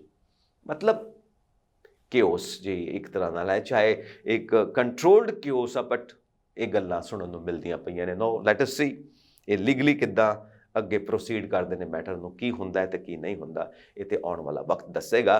But the bottom line is ਕਿ ਹੁਣ ਜੋ ਆ ਗਏ ਨੇ ਵਾਈਟ ਹਾਊਸ ਦੇ ਵਿੱਚ, ਉਹਨਾਂ ਨੂੰ ਸਪੋਰਟ ਕਰਦੇ ਹੋਏ ਸਾਰੇ ਅਮਰੀਕਨਸ ਨੇ ਅਮਰੀਕਾ ਨੂੰ ਗ੍ਰੇਟ ਕਿਵੇਂ ਬਣਾਉਣਾ ਹੈ, that is the main thing. ਔਰ ਇਹਦੇ ਵਿੱਚ ਇੱਕ ਸਟਾਰ ਕੁਐਸਚਨ ਇਹ ਆਉਂਦਾ, ਜੋ ਯੂਨਾਈਟਿਡ ਨੇਸ਼ਨਸ ਆਰਗੇਨਾਈਜੇਸ਼ਨ ਵੱਲੋਂ ਗੱਲਬਾਤ ਹੁੰਦੀ ਹੈ ਹਮੇਸ਼ਾ ਵਰਲਡ ਇਸ਼ੂਜ਼ ਦੇ ਉੱਤੇ, ਪੂਰੀ ਦੁਨੀਆ ਦੇ ਵਿੱਚ ਜਿਹੜੀਆਂ ਮੁਸ਼ਕਿਲਾਂ ਨੇ, ਕੌਨਫਲਿਕਟਸ ਨੇ, ਬਿਮਾਰੀਆਂ ਨੇ, ਗਰੀਬੀ ਹੈ, ਤਮਾਮ ਜਿਹੜੇ ਵਰਲਡ ਦੇ ਇਸ਼ੂਜ਼ ਨੇ ਉਹਨਾਂ ਉੱਤੇ ਇਹ ਗੱਲ ਆਉਂਦੀ ਹੈ ਯੂਨਾਈਟਿਡ ਸਟੇਟਸ ਆਫ ਅਮਰੀਕਾ ਵੱਲੋਂ ਹੁਣ ਕਿੱਦਾਂ ਦੀ ਰਿਐਕਸ਼ਨ ਹੋਏਗੀ। ਕਿਉਂਕਿ ਬਾਈਡਨ ਗਏ ਸੀ ਜਦੋਂ ਯੂਨਾਈਟਿਡ ਨੇਸ਼ਨਸ ਆਰਗੇਨਾਈਜੇਸ਼ਨ ਦੇ ਲਾਸਟ ਮੰਥ ਦੇ ਸੈਪਟੈਂਬਰ ਦੇ ਸਾਲਾਨਾ ਸਮਿਟ ਦੇ ਵਿੱਚ, ਉੱਥੇ ਉਹਨਾਂ ਨੇ ਕਿਹਾ ਸੀ ਅਮਰੀਕਾ ਆਪਣੀ ਪੂਰੀ ਰਿਸਪੌਂਸਿਬਿਲਟੀ ਨਿਭਾਏਗਾ ਕਲਾਈਮੇਟ ਚੇਂਜ ਨੂੰ ਲੈ ਕੇ, ਦੁਨੀਆ ਦੀਆਂ ਗਰੀਬੀਆਂ ਨੂੰ ਲੈ ਕੇ, ਦੁਨੀਆ ਦੀਆਂ ਬਿਮਾਰੀਆਂ ਨੂੰ ਲੈ ਕੇ, ਤਮਾਮ ਤਰ੍ਹਾਂ ਦੀਆਂ ਜਿਹੜੀਆਂ ਵਰਲਡ ਪ੍ਰੋਬਲਮਸ ਨੇ ਉਹਨਾਂ ਨੂੰ ਲੈ ਕੇ। ਨਾਓ ਬਾਈਡਨ ਐਡਮਿਨਿਸਟ੍ਰੇਸ਼ਨ ਹੁਣ ਜਾ ਰਹੀ ਹੈ, 2025 ਤੋਂ ਡੋਨਲਡ ਟਰੰਪ ਦੀ ਐਡਮਿਨਿਸਟ੍ਰੇਸ਼ਨ ਆ ਰਹੀ ਹੈ। ਹੁਣ ਯੂਨਾਈਟਿਡ ਨੇਸ਼ਨਸ ਆਰਗੇਨਾਈਜੇਸ਼ਨ ਦੇ ਸਵਾਲ ਦਾ ਜਵਾਬ ਅਮਰੀਕਾ ਦੇਗਾ ਕਿ ਨਹੀਂ ਦੇਗਾ, ਇਹਨਾਂ ਵਰਲਡ ਪ੍ਰੋਬਲਮਸ ਨੂੰ ਨਜਿੱਠਣ ਵਿੱਚ ਮਦਦ ਕਰੇਗਾ ਜਾਂ ਨਹੀਂ ਕਰੇਗਾ, ਜੇ ਮਦਦ ਕਰੇਗਾ ਤਾਂ ਕਿੰਨੀ ਮਦਦ ਕਰੇਗਾ, ਇਹ ਡੋਨਲਡ ਟਰੰਪ ਦੀ ਪਾਲਿਸੀ ਕੀ ਬਣੇਗੀ। ਇਹ ਇੱਕ ਅਲਾਰਮਿੰਗ ਮੈਸੇਜ ਆ ਯੂਨਾਈਟਿਡ ਨੇਸ਼ਨਸ ਆਰਗੇਨਾਈਜੇਸ਼ਨ ਵਾਸਤੇ ਔਰ ਪੂਰੀ ਵਰਲਡ ਕਮਿਊਨਿਟੀ ਵਾਸਤੇ, ਕਿਉਂਕਿ ਗੱਲ ਇਹ ਕਹੀ ਜਾਂਦੀ ਆ ਕਿ ਪੂਰੀ ਵਰਲਡ ਕਮਿਊਨਿਟੀ ਮਿਲ ਕੇ ਇਹਨਾਂ ਪ੍ਰੋਬਲਮਸ ਦੇ ਵਾਸਤੇ ਲੜੇ, ਇਹਨਾਂ ਨੂੰ ਹੱਲ ਕਰਨ ਦੀ ਕੋਸ਼ਿਸ਼ ਕਰੇ ਤਾਂ ਜਾ ਕੇ ਕਿਤੇ ਇਹ ਸਮੱਸਿਆਵਾਂ ਹੱਲ ਹੋਣੀਆਂ ਨੇ। ਔਰ ਅਮਰੀਕਾ ਨੰਬਰ 1 ਕੰਟਰੀ ਇਹਨਾਂ ਪ੍ਰੋਬਲਮਸ ਨੂੰ ਹੱਲ ਕਰਨ ਦੇ ਵਿੱਚ ਪੂਰੀ ਵਰਲਡ ਕਮਿਊਨਿਟੀ ਦਾ ਕਿੰਨਾ ਕੁ ਸਾਥ ਦੇਣ ਵਾਲਾ ਹੈ ਡੋਨਲਡ ਟਰੰਪ ਦੀ ਸੈਕਿੰਡ ਟਰਮ ਦੇ ਵਿੱਚ, ਡੋਨਲਡ ਟਰੰਪ ਦੀ ਐਡਮਿਨਿਸਟ੍ਰੇਸ਼ਨ ਦੇ ਵਿੱਚ। That is the big question ਜੋ ਪੂਰੀ ਵਰਲਡ ਕਮਿਊਨਿਟੀ ਵਾਸਤੇ ਇੱਕ ਅਲਾਰਮਿੰਗ ਮੈਸੇਜ। ਤੁਸੀਂ ਹੁਣ ਕੀ ਵਿਚਾਰ ਰੱਖਦੇ ਹੋ ਇਹਨਾਂ ਮੁੱਦਿਆਂ ਦੇ ਉੱਤੇ ਔਰ ਡੈਮੋਕ੍ਰੇਸੀ ਦੇ ਉੱਤੇ? ਆਪਣੇ ਵਿਚਾਰ ਜ਼ਰੂਰ ਇਨਬਾਕਸ ਕਰੋ। ਸਾਡਾ ਚੈਨਲ ਪੰਜਾਬ ਮਿਲ USA TV ਸਬਸਕ੍ਰਾਈਬ ਕਰੋ। ਇੰਡੀਆ ਇੰਟਰਨੈਸ਼ਨਲ, ਮੈਂ ਹਾਂ ਸੰਜੀਵ ਯਸ਼ ਖੰਨਾ। ਸਤਿ ਸ਼੍ਰੀ ਅਕਾਲ।